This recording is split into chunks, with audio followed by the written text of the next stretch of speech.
오늘은 남도 여행에 나섰습니다. 이 허접한 화물차 캠핑카가 지칠 때까지 있어 보는 겁니다. 지쳐서 견디지 못할 정도 되면은 다시 회개하도록 하겠습니다. 별로 지치지 않았습니다. 이번 남도 여행은 작년 12월 28일에 출발해서 새해 1월 3일까지 5박 6일 일정으로 총 1575km를 다녀왔습니다. 첫날에는 전주로 가서 전주에서 변산으로 넘어가서 변산 해수욕장 근처에서 1박을 했는데 야간에는 영하 7도를 기록하는 추위였습니다.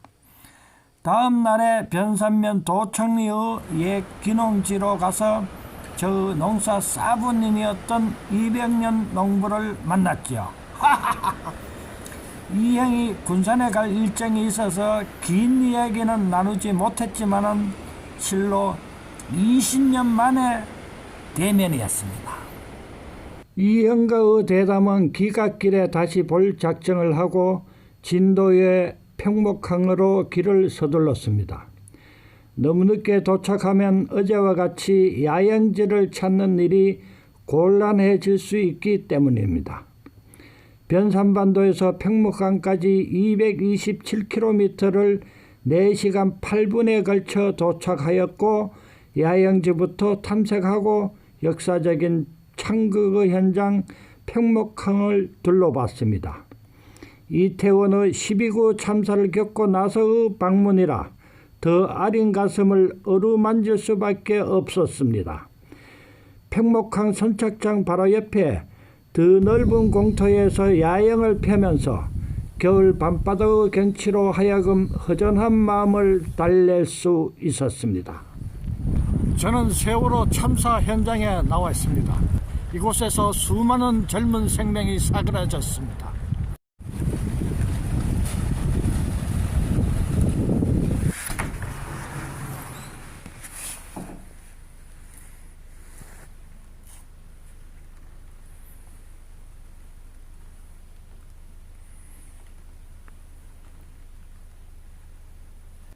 무거운 발걸음을 떼어서 벌교에 도착했습니다. 소설 태백산맥의 고장, 꼬막의 고향 벌교입니다. 여기에 온 만큼 꼬막 맛을 보려고 부지런히 시장을 누볐습니다. 꼬막은 산더미 같은데 어디서 어떻게 시식을 해야 할지 계산이 얼른 서지 않았습니다. 소설에서 염산구가 설쳐되던 벌교 기차역도 목도하고 시장 아주머니 상인의 유혹도 받았지만 전부 생꼬막을 파는 것이었고 여행객이 맛보기에는 간단치가 않았습니다. 벌교에서 꼬막 정식을 꼭 먹어보려고 했는데 1인분은 팔지가 않아요. 2인분 포장되느냐 하니까는 포장은 안 한대. 이 안동에서 헛제밥 못 먹어보듯이 여기서도 꼬막 정식은 못 먹어보는구만. 제기라.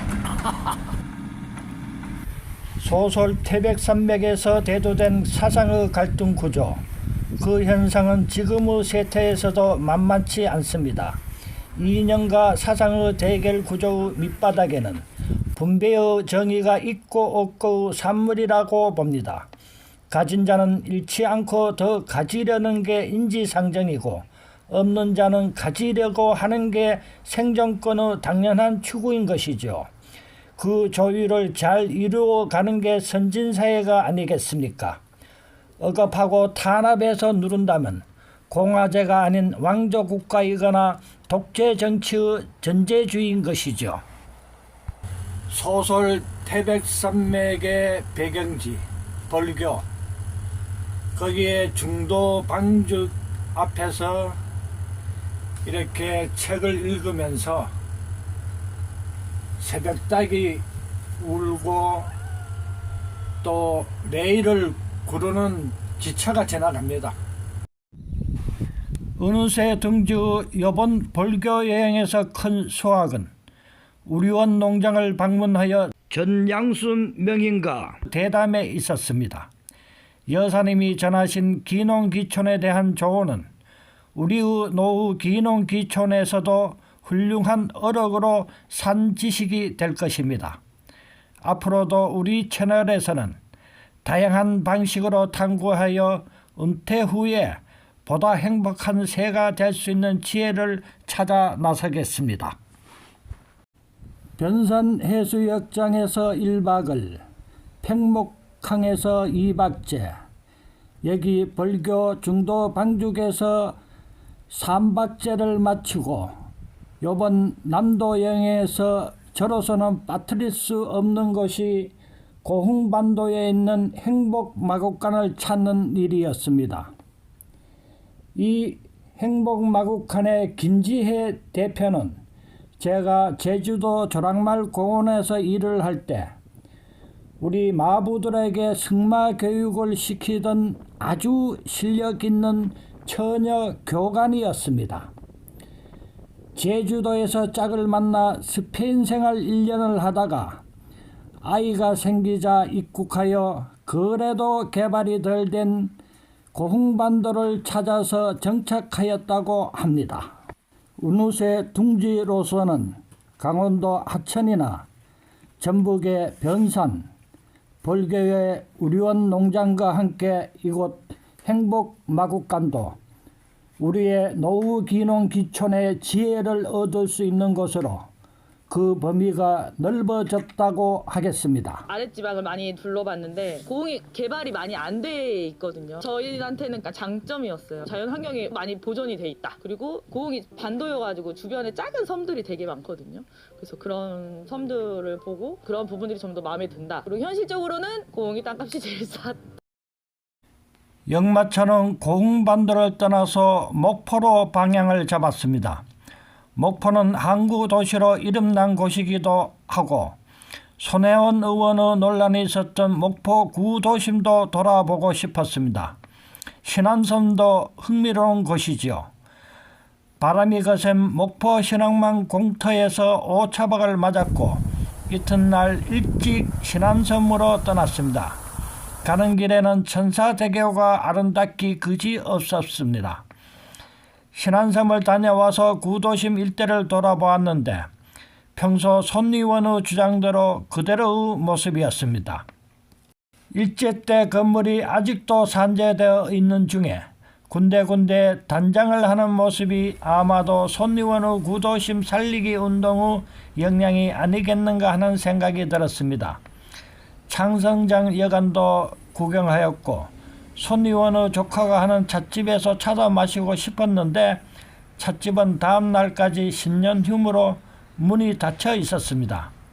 생각보다는 너무 규모가 작았고 호사스럽지도 않은 그저 평범한 찻집이었습니다. 사회의 틀거리를 마음대로 몰아가는 저질 언론들의 모사에 쉽게 휘둘리지 않는 지혜를 가져야 할 것 같습니다.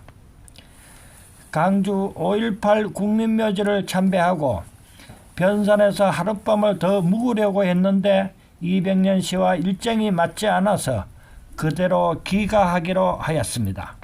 6박 7일 일주일을 계획했으나 하루 일정을 줄인 셈입니다. 저녁 늦게 집에 도착할 수 있었는데 이번 여행은 여러모로 의미가 깊었다고 봅니다. 새로 장착한 주행 충전기의 성능도 만족스러웠습니다. 그러나 돌이켜 생각해보면 여행 경로를 너무 넓게 잡지 않았나 하는 생각이 듭니다. 특히나 벌교는 세세히 들여다볼 필요가 있는데 다음 일정으로 옮겨간 것이 좀 후회가 되기도 하였습니다. 이런 점은 다음 여행에서는 개선해야 하겠습니다.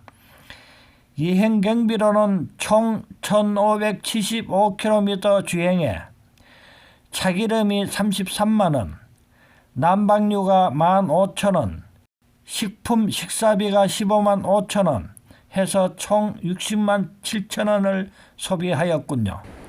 다음 여행도 기대해 주시면 고맙겠습니다.